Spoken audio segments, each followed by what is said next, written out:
We know that cars are powered by engines, but how do they do this? The rotating motion of an engine's crankshaft is transmitted to the wheels by the drive shaft.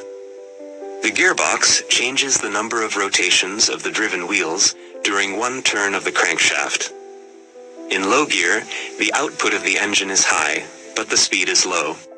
In high gear, the car is faster and uses less fuel, but accelerates more slowly.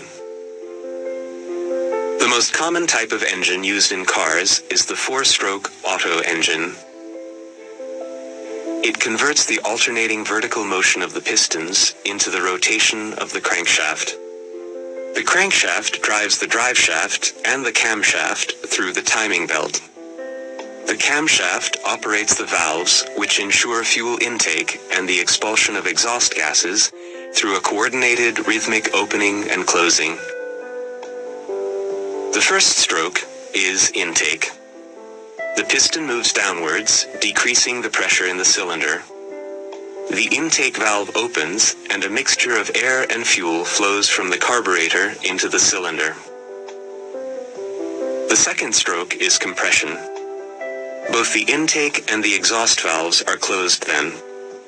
The momentum of the crankshaft and the counterweight causes the piston to move upwards, compressing the mixture of air and fuel and thereby increasing its temperature.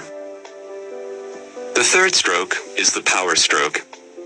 The spark plug ignites the compressed, heated mixture of fuel and air. The explosion pushes the piston down. The fourth stroke is the exhaust stroke.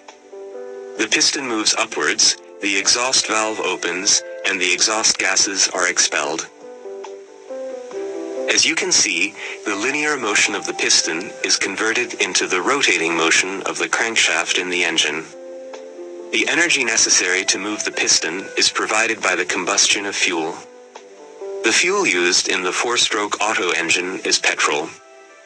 An important attribute of petrol is the octane number. The higher it is, the higher its boiling point. Therefore, it can be compressed more, resulting in greater efficiency.